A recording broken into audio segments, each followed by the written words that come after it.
los Bravos de Atlanta. Los Astros de Houston eran los favoritos. Pero no porque lo digo yo. No. Todas las casas de encuestas, todas las casas de apuestas, todos los medios deportivos, los medios de prensa de este país, la inmensa mayoría, para no ser absoluto, la inmensa mayoría de los medios en este país daban a los Astros de Houston como favoritos. ¿Por qué razón? Bueno, porque habían sido más estables en la etapa regular, habían jugado con más, habían sido más vistosos, se habían mostrado más dominantes, incluso habían ganado mucho más juegos que los Bravos de Atlanta. Por eso es que, aunque el otro equipo, los Bravos de Atlanta, no eran mancos, eran buenos porque si no, no hubieran llegado a la final, pero lo cierto es que ningún medio oficial de prensa serio daba a los Bravos de Atlanta como favoritos. Sin embargo, los Bravos de Atlanta ganaron. ¿Saben por qué? Porque a la hora de la verdad lo hicieron mejor. A la hora de la verdad hicieron lo que tenían que hacer. Y esto no sorprendió a mucha gente, aunque sucede por ahí a cada rato que el equipo, creo que le dicen en inglés underdog, algo así, ¿no? Los que son los menos favoritos. No ha pasado esta vez por primera vez que el equipo no tan favorito es el que gana. Esto ha sucedido otras veces, pero los comentaristas que estaban allí narrando mientras estaba el juego repetían vez tras vez: es que una cosa es en la temporada regular y otra muy distinta es en los playoffs. Es el mismo béisbol, son las mismas reglas, son incluso hasta los mismos deportistas, pero son diferentes circunstancias. Y no es lo mismo la temporada regular, el tiempo común, que a la hora de la verdad, cuando llega el momento crucial. Yo quiero en esta mañana compartir un mensaje que lleva por título La hora de la verdad. La hora de la verdad es una frase que es muy usada en muchos de nuestros países hispanos. Yo no sé, en mi país se menciona, se usa mucho. Cuando se dice a la hora de la verdad, tiene un significado muy especial. Yo no sé si alguno de ustedes en su país no sabe de qué estoy hablando, pero déjeme decirle más o menos en mi opinión, en mi cultura caribeña, qué es lo que quiere decir esta frase. La hora de la verdad es una frase que enmarca un momento que es más desafiante, más exigente, más relevante que cualquier otra etapa anterior. Así, cuando en mi país dicen, llegó la hora de la verdad, te están diciendo que a partir de ese momento, todo lo que va a suceder es más desafiante, es más exigente, es crucial, es más relevante que todo lo demás que ha podido vivir hasta ese momento. La hora de la verdad. Por ejemplo, hay personas aquí que han estudiado para algún board, para sacar el examen estatal de alguna carrera. Yo sé que en esta iglesia hay, no sé si aquí ahora mismo presente, pero vamos a suponer, en una ocasión yo lo tuve que hacer también.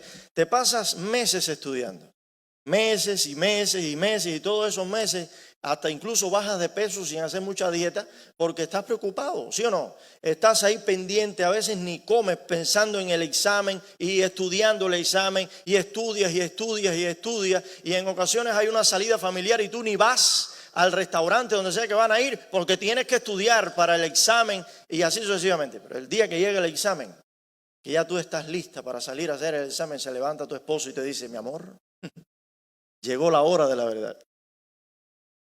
Pues si hasta ahora estabas nerviosa, no, esa mañana estás más nerviosa todavía. ¿Es así o no? Porque llegó la hora de la verdad. Cada vez que hay una cantata aquí de Navidad, de algún concierto, lo que sea, por meses estamos ensayando el coro, los músicos se están preparando, los que van a tener una participación especial también se están preparando con meses de antelación. Y esa mañana de sábado, cuando vamos a tener el concierto en la iglesia, el director del programa reúne a todos y antes de orar le dice esta clásica frase: bueno, llegó la hora de la verdad.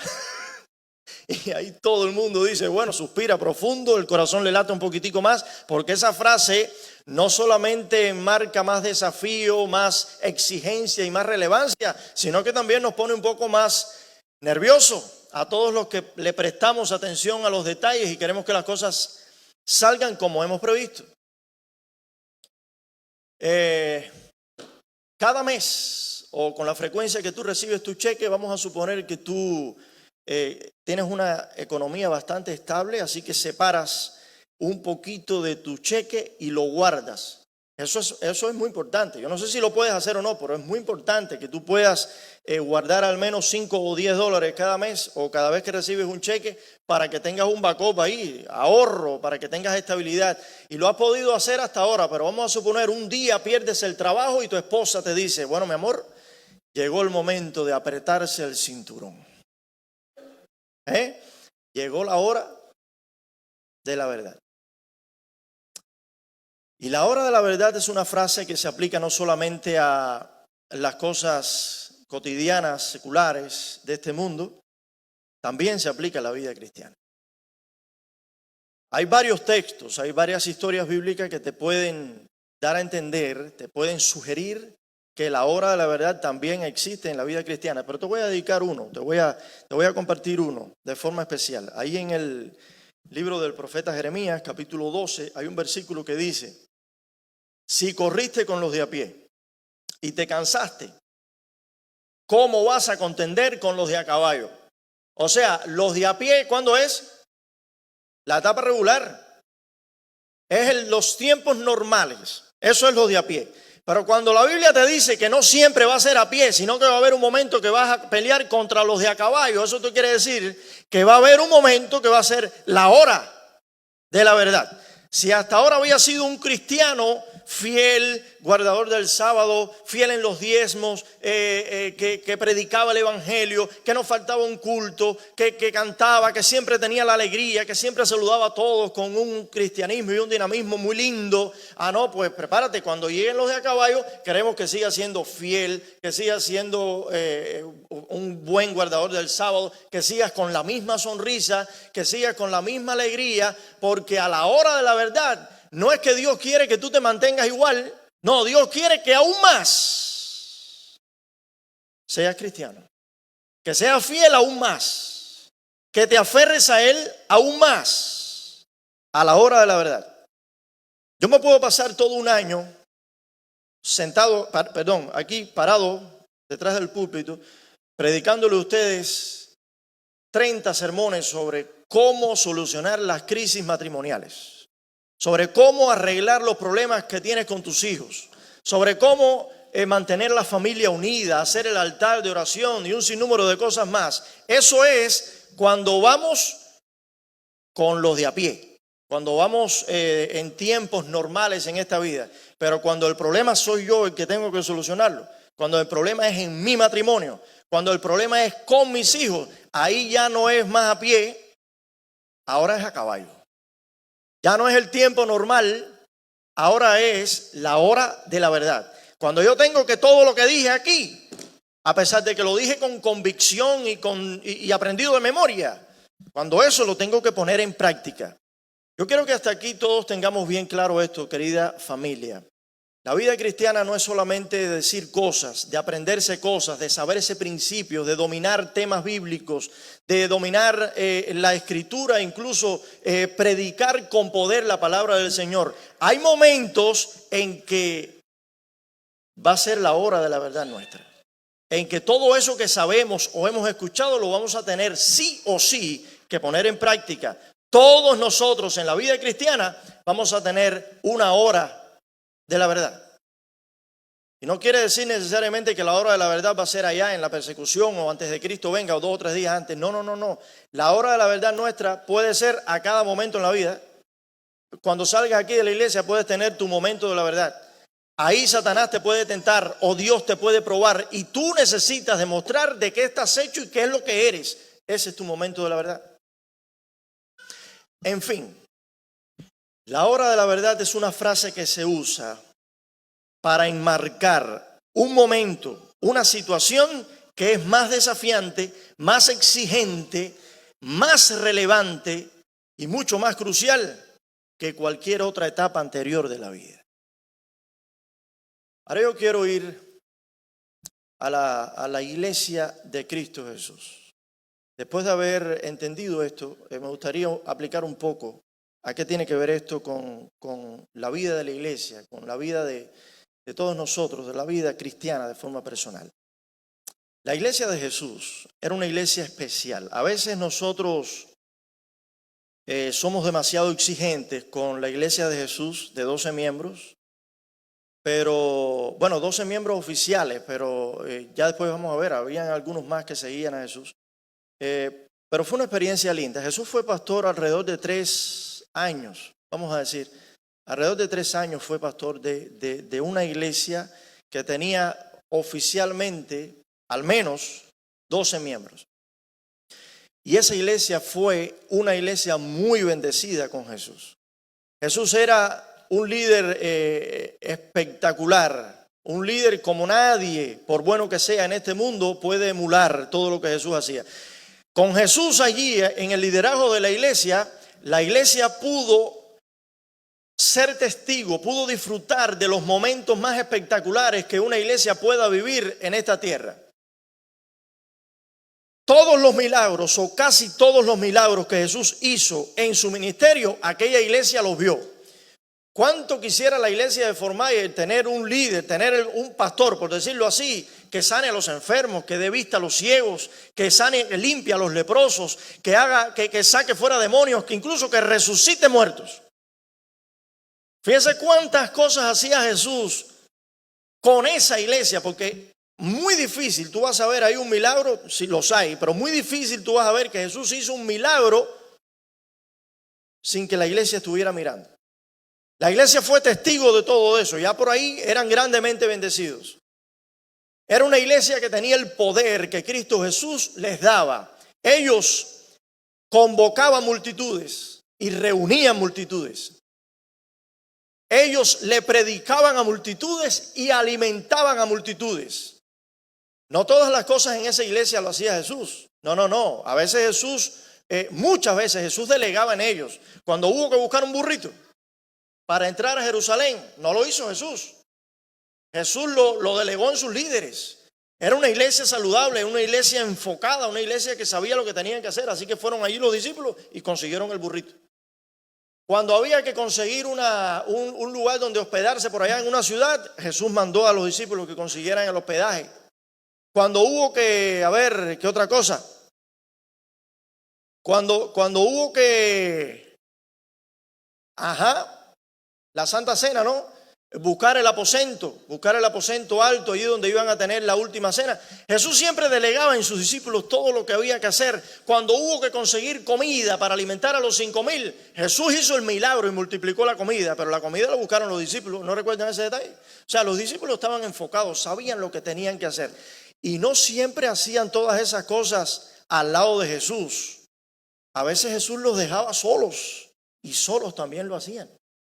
Por ejemplo, allí en Mateo 10 Jesús manda a los 12 y les dice, fíjense, van a ir a predicar, los voy a enviar a que limpien leprosos, a que sanen enfermos, a que prediquen las buenas nuevas de salvación, los voy incluso hasta que resuciten muertos.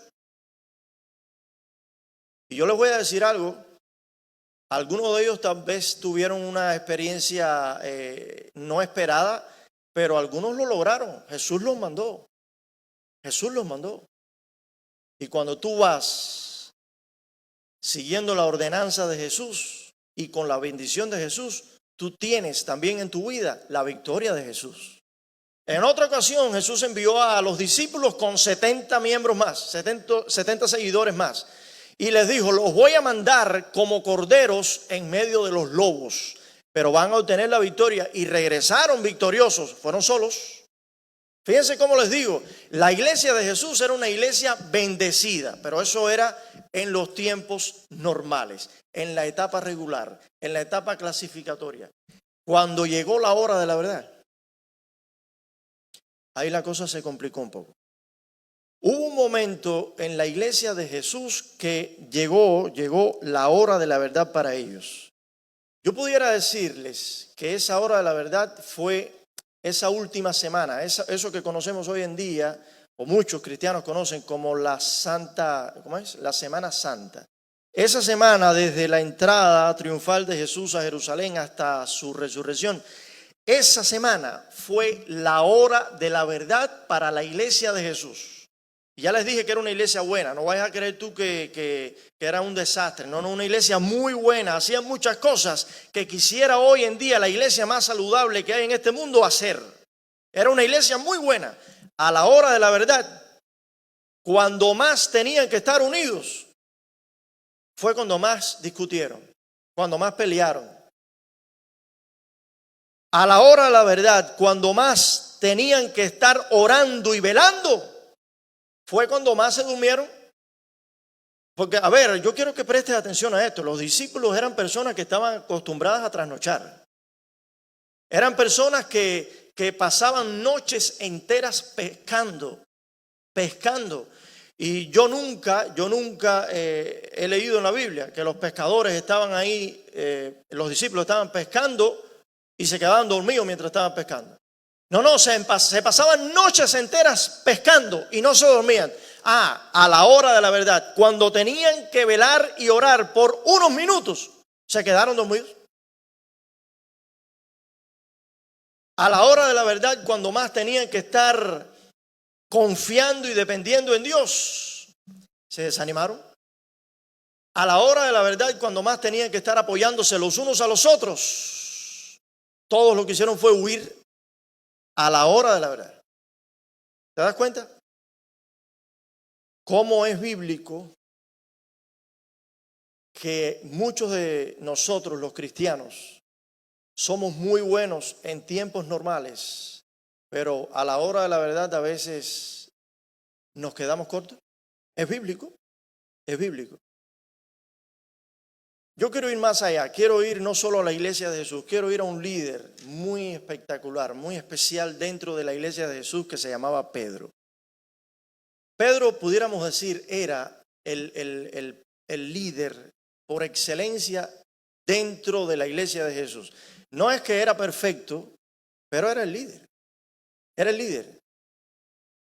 Les digo, el único que caminó sobre las aguas, exceptuando Jesús, en la iglesia, de entre los laicos, el único que caminó sobre las aguas en la iglesia de Jesús fue Pedro. Él era el líder, él era el que siempre estaba ahí, disponible, el que siempre estaba dispuesto. Él era el que siempre sacaba la cara y hablaba en nombre de todos, aunque muchas veces hablaba más de la cuenta, pero sacaba la cara. Pedro era el que, si había que construir un eficiencito para Moisés y para Elías, para que se quedaran en la tierra y no se fueran, él era el que estaba disponible para construirlo. Si alguien se necesitaba en cualquier circunstancia, para bien o para mal, quedara bien o fuera un desastre, Pedro estaba disponible. Él era algo así como la mano derecha de Jesús. Y Pedro, cuando llegó la hora de la verdad, discutió más que nadie. Rechazó la comunión de Jesús, porque Jesús le dijo: Pedro, te voy a lavar los pies. Y Pedro le dijo: no, a mí tú no me vas a lavar ningún pie. No, a mí tú no me vas a lavar los pies jamás. Fueron sus palabras. O sea, rechazó la comunión con Jesús. A la hora de la verdad, Pedro durmió más que nadie, porque se mantenía bien despierto y atento cuando no hacía falta. O sea, en otros momentos de la vida que no eran tan cruciales, en la temporada regular, en los tiempos normales, pero a la hora de la verdad, Pedro se quedó dormido. A la hora de la verdad, cuando más se necesitaba que Pedro estuviera firme, fiel y cristianito, a esa hora de la verdad se le salió el viejo hombre, fíjate bien, y sacó la espada y empezó a cortar orejas. Y digo oreja, pues agarró la oreja, pero le tiraba la cabeza. O sea, el líder de la iglesia, alguien que por 3 años Jesús ya creía que lo tenía amoldadito, lo tenía bien cristianito, y parecía que sí. Porque cuando salieron con los 12 bautizó una pila de personas y cuando salieron con los 70 también sacó unos cuantos demonios. O sea que ya cuando parecía que estaba todo bien, a la hora de la verdad, da 10 pasos atrás y nadie lo conoce. Yo quiero compartir contigo dos cositas entre tantas que hizo Pedro a la hora de la verdad que quiero dejar contigo para que de pronto todos nosotros podamos crecer y entender qué Dios espera de nosotros a la hora de la verdad. Fíjate, voy a compartir contigo una historia, o más bien dos versículos que forman parte de una misma historia. Los dos versículos no están en el mismo capítulo de la Biblia, ni tan siquiera están en el mismo libro, pero sí forman parte de la misma historia. Esta historia que te voy a contar la contó Mateo, pero Mateo vio una cosa. También la contó Marco, que Marcos vio otra cosa. Y la misma historia la cuenta Lucas y la cuenta Juan. Y aunque es la misma historia, los cuatro la cuentan desde diferentes puntos de vista. Ahora yo te voy a compartir dos versículos de la misma historia. Y quiero que prestes atención a algo más que hizo Pedro. Número 1. Este es el primer versículo que quiero compartirte. Lucas capítulo 22, versículo 54. Y prendiéndole, ahí está hablando de Jesús, prendiendo a Jesús, le llevaron y le condujeron a casa del sumo sacerdote. Y Pedro le seguía de lejos.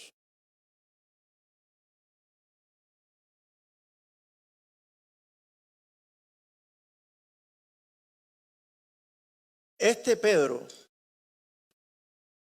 era increíble. Estamos en el capítulo 22 de Lucas. Unos alrededor de 20 versículos atrás. Mira lo que Pedro había acabado de decir. En el mismo capítulo, unos versículos atrás. Dice así. Señor, dice Pedro con toda la autosuficiencia. Señor, estoy dispuesto a ir contigo no solo a la cárcel, sino también a la muerte. ¿Cuántos dicen amén?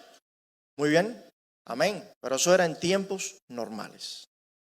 Este versículo aquí abajo era en tiempos normales. Aquí, este de aquí arriba, fue a la hora de la verdad. Y lo que pasaron fueron 20 versículos. Una cosa es lo que hacemos, lo que decimos, lo que predicamos, lo que vivimos, lo que testificamos cuando todo está normal. Y lo otro muy distinto, y desde que empezó el sermón se los vengo diciendo, otro muy distinto es a la hora de la verdad. Y si no me crees a mí, pues créele a Pedro aunque sea.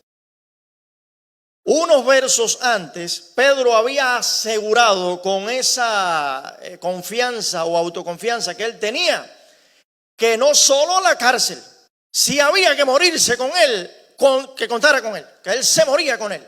Ah, no. Cuando llegó la hora de la verdad, el que más corrió fue Pedro. El que más corrió. Nadie sabía dónde estaba ninguno de los otros discípulos, pero de Pedro nadie sabía. Y dice que apareció finalmente Pedro, siguiendo a Jesús, porque la conciencia no lo dejaba tranquilo. Siguiendo a Jesús, pero ¿cómo dice ahí? De lejos. Esta frase es una frase muy interesante para todos nosotros los que seguimos a Jesús. Yo estoy convencido que aquí en esta iglesia todos seguimos a Jesús, todos. Si tú estás hoy aquí, aunque hayas venido por primera vez, si tú estás hoy aquí es porque tú sigues a Jesús. Los que no siguen a Jesús nunca han ido a una iglesia, ni quieren saber de Jesús, ni tan siquiera acepta una invitación para ir a la iglesia un día, a cualquier programa, a cualquier culto. Si tú estás aquí hoy es porque de alguna forma tú sigues a Jesús. Algunos llevan 30 años siguiendo a Jesús. Otros llevan siguiendo a Jesús la vida entera. Otros 1 año o meses. Pero todos están siguiendo a Jesús. Posiblemente hay alguien aquí en esta mañana que está siguiendo a Jesús hoy por primera vez. Pero está siguiendo a Jesús. Pero la pregunta no es si tú estás siguiendo a Jesús o no. La pregunta es ¿cómo estás siguiendo a Jesús? Piensa en tu vida. Piensa en tus circunstancias, no lo que has vivido hasta ahora, no, lo que estás viviendo hoy, lo que estás viviendo hoy. ¿Cómo es tu relación con Dios? Piensa bien cómo es tu tu dedicación a lo que Dios pide de ti? ¿Cómo es tu atención a la vida devocional? ¿Cómo es tu dependencia de ese Dios que ha prometido estar contigo en los momentos más duros de la vida, como estamos viviendo en esta época? Que no quiere decir que van a ser los más duros, pero son duros. ¿Cómo es tu relación con ese Dios ahora, que tal vez para ti no, pero para mucha gente sí, y para muchas otras iglesias también es la hora de la verdad? ¿Cómo es tu relación con Dios? ¿Estás siguiendo a Jesús de cerca o lo estás siguiendo de lejos? No me responda, esto no es para responder, esto es para meditar, porque yo tengo mis propias respuestas y tal vez me daría un poco de pena decírselo. En mi vida, ¿cómo yo estoy siguiendo a Jesús? En lo que Dios espera de mí, con mi familia, en la influencia que Dios quiere que yo tenga para Cristo Jesús con mis hijos, en la dedicación a mi iglesia, que es también y sobre todo la iglesia de Dios, en lo que Dios espera de mí como pastor, en lo que tantas preguntas que yo me tengo que hacer y me las hago y yo me respondo con humildad. ¿Cómo estoy siguiendo a Jesús? Quiero que esa pregunta te la hagas tú también. ¿Cómo estás siguiendo a Jesús? ¿Tú crees que estás siguiendo a Jesús de cerca o de lejos? La pregunta no es si estás siguiendo a Jesús. No, yo sé que lo estás siguiendo. Es cómo lo estás siguiendo. Responde. Probablemente hay personas aquí que me digan, no, pero pastor, a ver, no vamos a ser tan exigentes. Lo importante no es cómo lo estás siguiendo, lo importante es que sigas a Jesús. Ok, de lejos, pero lo estás siguiendo. Tal vez seas el último en entrar al reino de los cielos porque lo estabas siguiendo de lejos, pero entraste. No, a ver, puede ser que tenga algo de razón lo que me dice, pero tiene mucho riesgo. Es más, tiene más riesgo que razón. Te voy a explicar cuáles son los riesgos de seguir a Jesús de lejos. Y esto no te lo voy a explicar por medio de otra historia, te lo voy a explicar por medio del segundo versículo que te iba a decir de la misma historia de Pedro. Segundo versículo. Juan 18, 18. Otro libro, otro capítulo, otro versículo, pero la misma historia.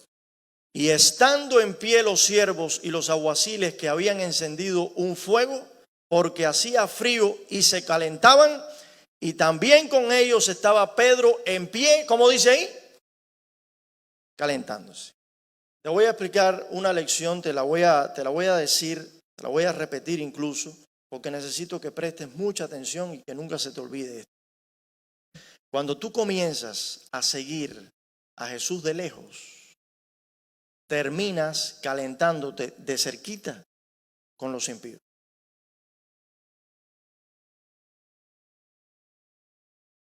Cuando tú comienzas a seguir a Jesús de lejos, fíjate, lo estás siguiendo. Cuando tú comienzas a seguir a Jesús de lejos, eso casi nunca falla. Terminas calentándote cerquitita. Ahí no dice que se estaba calentando de lejos. No, con los impíos sí estaba de cerca. Cuando tú comienzas a seguir a Jesús de lejos, terminas calentándote con los impíos de cerca. Y tal vez tú dices, no, pero yo me puedo calentar con los impíos y no tengo por qué apostatar. Yo estoy firme en la fe. Yo puedo calentarme con los impíos sin ningún problema. No, cuidado. Pablo lo decía, el que crea estar firme, mire y no caiga. Es mejor estar cerquita de Jesús. Es mejor calentarte con Jesús. Es mejor calentarte con los hermanos de la iglesia, aunque te parezcan hipócritas, aunque te parezcan irrespetuosos, aunque te parezcan que no son perfectos. Son los que están en el camino de la santidad y aunque tengan muchos errores, también están tratando de seguir a Jesús. Con ellos es que hay que calentarse, entre todos, porque yo también tengo mis defectos y estoy tratando de calentarme con ustedes aquí. Pero es aquí, entre los hijos de Dios, donde necesitamos calentarnos. Y eso se logra cuando tú sigues de cerca a Jesús. Cuando tú comienzas a calentarte con los impíos, estás corriendo un riesgo enorme de imitar a los impíos. Es más, estás corriendo el riesgo, no. Vas a llegar a imitar a los impíos cuando tú sigues de lejos a Jesús y comienzas a calentarte con los impíos. Los vas a llegar a imitar. ¿Pero por qué, pastor? Bueno, porque Pedro lo imitó. Pedro imitó a los impíos allí en el calorcito. Yo no sé si tú lo has leído. Mateo, que fue otro de los que escribió sobre esta historia, narra un detalle en el que una persona le dice a Pedro, allí mientras estaba calentando con los impíos: tú eres de los que andaba con Jesús. Fíjate que hablas igualito a todos ellos, incluso a Jesús. Y Pedro le responde algo. Esto está en el Evangelio según San Mateo, cuando narra esta historia. Y Pedro dice que empezó a blasfemar y empezó a maldecir. Es como que a mí me digan: el pastor es cubano. Bueno, que a mí me digan, no, que algunos de ustedes se digan, entre ustedes, el pastor es cubano. ¿Y por qué? Bueno, no lo oye como habla, que se come la S, se come la E, que habla malísimo. Y que me digan: pastor, usted es cubano. Y que yo le diga: yo. Vos, ¿cómo crees eso con lo que me gusta el mate? Solamente para que usted crea que yo no soy cubano sino argentino. Bueno, así fue exactamente lo que le pasó a Pedro. Lo descubrieron por la forma en que hablaba, porque hablaba igualito a los cristianos, porque andaba con Jesús. Y Pedro, para tratar de despistar todo ese criterio, lo que hace entonces es, dice la Biblia, no yo, empezó a maldecir y empezó a blasfemar. Y Pedro, que desde que era pescador no blasfemaba ni maldecía. Pues ahora sí empezó a blasfemar y maldecir, simplemente porque él no quería que por ahí supieran que él era cristiano. Eso es lo que sucede cuando tú te calientas con los impíos. Comienzas a imitar al mundo.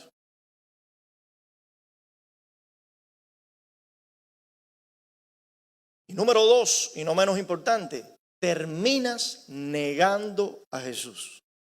1 y 2 y 3 veces, y canta el gallo, y sigues 4, 5, 6 veces, todas las veces que sea necesario, hasta que no comiences a seguir a Jesús de cerca y a calentarte con los hijos de Dios.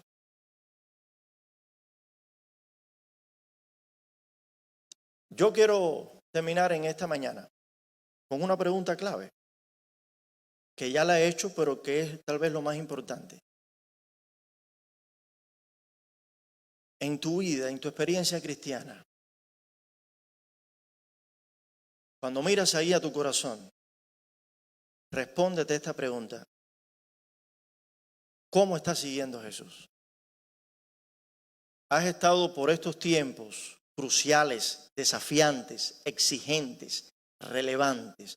¿Has estado siguiendo a Jesús de cerca o de lejos?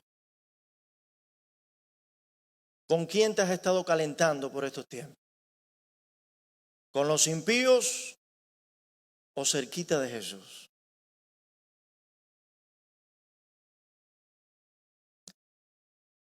Lo más importante, de lo que va a depender tu vida en esta tierra y la vida eterna, lo más importante de todo no es lo que tú has hecho en todos tus años de cristiano hasta ahora. No. Lo más importante, lo que va a definir si te salvas o te pierdes, lo que va a definir la calidad de hijo de Dios y cristiano que eres, lo que va a definir el poder de tu predicación, lo que va a definir cuánta influencia vas a tener con tu familia que quieres llevar también a los pies de Cristo Jesús. Lo más importante que va a pasar contigo en tu vida cristiana no es lo que has hecho hasta ahora, no, es lo que vas a hacer a la hora de la verdad. Eso es lo más importante. Préstale atención. ¿Cómo estás siguiendo a Jesús? ¿Con quién te estás calentando? Préstale atención a todo lo que Dios espera de ti en los momentos más cruciales, exigentes, desafiantes y relevantes de tu vida cristiana. Pedro tuvo una última oportunidad. Vamos a decirle última. Pedro tuvo otra oportunidad. Porque gracias a Dios que la hora de la verdad a veces se repite para nosotros, para que podamos enmendar malas decisiones, errores cometidos, ¿verdad? A Pedro se le dio otra oportunidad. Y hubo un momento allí, ya después que Jesús había muerto, ya después que había resucitado, Jesús agarra a Pedro hielo cortito y tiene un momento con él para darle una segunda oportunidad. Y le dice: Pedro, ¿tú me amas? Y Pedro le dice: sí, Señor. Tú sabes que yo te amo. Y Jesús, que sabía que Pedro primero hablaba y después pensaba. Jesús, que sabía que Pedro era una persona que demasiado volátil, que a veces no pensaba bien lo que tenía que responder, o por lo menos no salía del corazón, sino apenas de la lengua. Se lo vuelve a preguntar. Pedro, piensa bien. Respóndeme de todo corazón. ¿Tú me amas? Y Pedro esta vez le presta un poco más de atención a su respuesta. Piensa en su interior. Y dice, sí, Señor, tú sabes que te amo. Y Jesús le pregunta por tercera vez. ¿Tú has sentido alguna vez que Jesús te llama, te exige, te desafía más de una vez en una misma cosa? Mira, yo te voy a decir algo. Cuando Jesús te llama, siempre es importante. Cuando te presenta un desafío, siempre es importante. Pero cuando te lo repite otra vez y otra vez, créeme, es muy importante. Créeme, espera mucho de ti. Créeme, es grande la bendición que viene detrás. Jesús le preguntó a Pedro 3 veces. Y la tercera vez Pedro se desnudó. Pedro se rindió. Pedro se quebrantó. Y ahí pensó en todo lo que había corrido cuando había que permanecer firme. Ahí en esa tercera vez pensó en todo lo que durmió cuando había que estar velando y orando. Ahí en esa tercera ocasión Pedro recordó todo lo que discutió con Juan y Santiago y hasta con la madre de Santiago y Juan, que también estaba ahí, cuando había que estar unidos.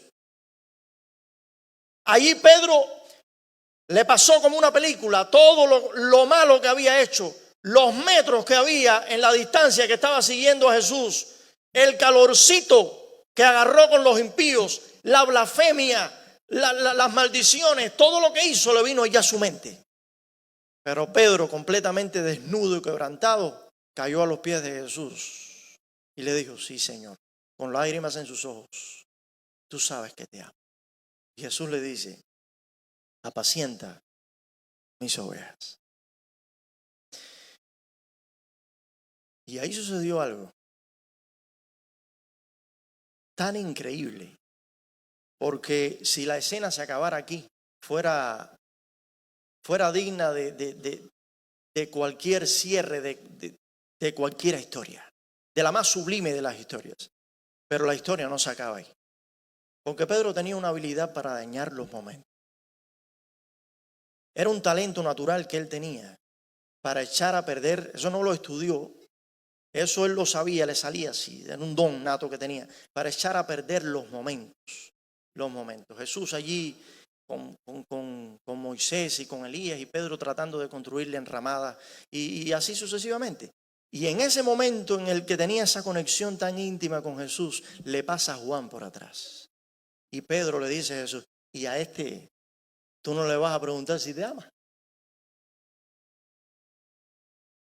Y eso es como que a Jesús lo hayan bajado de ahí, de ese momento, de esa sensación, de esa conexión con su querido Pedro. Y Jesús se le bajó todo y le dijo, Pedro, si yo le pregunto a él o no, ¿a ti qué te importa? Yo te estoy preguntando a ti. Esta es la última lección que quiero dejar contigo de lo que sucede a la hora de la verdad. A la hora de la verdad, lo más importante es cómo tú vas a responder a lo que Dios pide de ti. ¿Me estás escuchando bien? A la hora de la verdad, lo más importante en tu vida es cómo tú le vas a responder a lo que Dios pide de ti. Ya me preguntará a mí. Ya le preguntará al hermano que está a tu lado. Ya le preguntará a tu esposa. Ya le preguntará a tu familia. Ya le preguntará a los miembros de la junta. Ya le preguntará al resto de la iglesia. Pero en beneficio de tu salvación, en beneficio de tu vida eterna, lo único que es importante es cómo tú vas a responder a lo que Dios te está pidiendo a ti. Ya llegará el momento de que Dios le pregunte a los otros. El asunto es que a la hora de la verdad, mientras estemos nosotros pensando en cómo el otro está respondiendo a Dios, vamos a pasar por alto, vamos a perder la oportunidad de responderle nosotros a Dios eso que Él espera que le respondamos nosotros. A la hora de la verdad, la relación con Dios es personal. A la hora de la verdad, la respuesta que nosotros tenemos que darle a Dios, aunque sea en nombre de muchas otras personas, siempre la respuesta sale de aquí, del corazón, y sigue siendo íntima y personal entre nosotros y Dios. Procura por todos los medios para que triunfes, para que seas bendecido, que aquí en tu corazón nadie te arrebate el gozo de la salvación. Procura por todos los medios que aquí en tu corazón, aunque recibas 100 palos y 40 ofensas y maldiciones y blasfemias, como Pedro hacía, procura por todos los medios que nadie te robe de aquí, de este corazón, el gozo de tu salvación. Que aquí esté sentado Cristo, no tu esposa, no el hermano en la fe, no el pastor o el miembro que se sienta todos los martes y los miércoles y los sábados acá. Procura por todos los medios que aquí en tu corazón esté Jesús. Cuando Jesús está en tu corazón, cuando Jesús está en tu corazón, cuando Jesús está en mi corazón y luchamos para que a la hora de la verdad no solo seamos igual que como lo hicimos en otro tiempo, sino mejor. Créeme, vas a triunfar. Tu familia va a triunfar y esta iglesia a la que todos pertenecemos también va a triunfar. Ahora yo te pregunto, ¿hay alguien aquí en esta mañana que siente que vale la pena caminar cerquita de Jesús? ¿Que vale la pena seguirlo bien cerca? ¿Hay alguien aquí en esta mañana que siente que vale la pena calentarse con los hijos de Dios? Con los defectos que podamos tener, con los errores que cometemos, con los disgustos, con todas las cosas que a veces no queremos que sucedan, pero entre los que buscamos a Dios, porque yo sé que todos buscamos a Dios. ¿Alguien cree que vale la pena? ¿Alguien cree que vale la pena prestarle atención a lo que Jesús tiene que decirle de forma personal? Recuerda esto. La hora de la verdad nunca va a ser fácil. La hora de la verdad va a ser exigente más que todo, va a ser muy desafiante más que todos los demás otros momentos. Pero recuerda a la hora de la verdad esta promesa bíblica. Bienaventurado el varón que haya resistido la tentación. Porque cuando haya vencido la prueba, Dios le dará la corona de la vida que ha prometido a los que le aman. No va a haber corona si primero no va a haber pruebas. No va a haber corona si antes no hubo tentación. No va a haber corona si primero no hubo un hijo de Dios resistiendo. Resiste, confía en Dios, pelea la batalla, sobre todo a la hora de la verdad, y Dios pondrá en tu frente la corona de la vida. ¿Qué les parece si nos ponemos en pie y hablamos con Dios?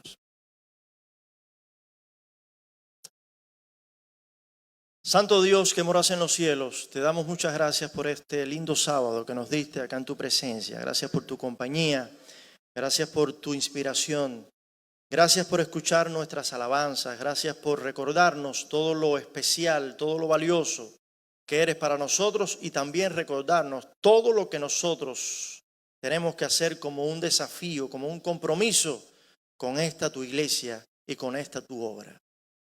Gracias, Señor, por recordarnos que no siempre en la vida cristiana todo será color de rosa, bendiciones, corazones sensibles, lágrimas derramadas por la emoción y brazos levantados en alabanza. Va a haber momentos en que se va a requerir de nosotros toda nuestra fidelidad. No poca, no parte, toda nuestra fidelidad. Gracias por recordarnos que cuando llegue ese momento desafiante, cuando lleguen esos momentos exigentes, los más relevantes en la vida cristiana, allí tú estarás con nosotros. Permite, oh Dios, que a la hora de la verdad podamos ser, no como hemos sido en los 20 o 30 años que llevamos en la iglesia, no, Señor, que seamos mucho más a la hora de la verdad. En ese momento tú tendrás tu espíritu para apoyarnos, tendrás tus ángeles para protegernos, tendrás tu brazo extendido para sacarnos adelante y darnos la victoria cuando comencemos a flaquear. Pero danos las fuerzas para luchar cada batalla, para enfrentar cada desafío. Danos la voluntad para seguirte de cerca, aunque a veces queremos estar lejos. Gracias, Señor, porque nos has indicado que vale la pena calentarnos, Señor, entre nosotros, junto a ti. Porque una vez que nos damos calorcito los unos a los otros, cerquita de ti, siempre nos vamos a ser beneficiados. Nuestra iglesia va a ser bendecida y va a triunfar. Ayúdanos, Señor, a prestarle atención a lo que pides de nosotros. Ya le preguntarás al hermano, ya le preguntarás al familiar. Pero a nosotros nos has preguntado algo y es la respuesta que te demos a la hora de la verdad la que va a marcar la diferencia.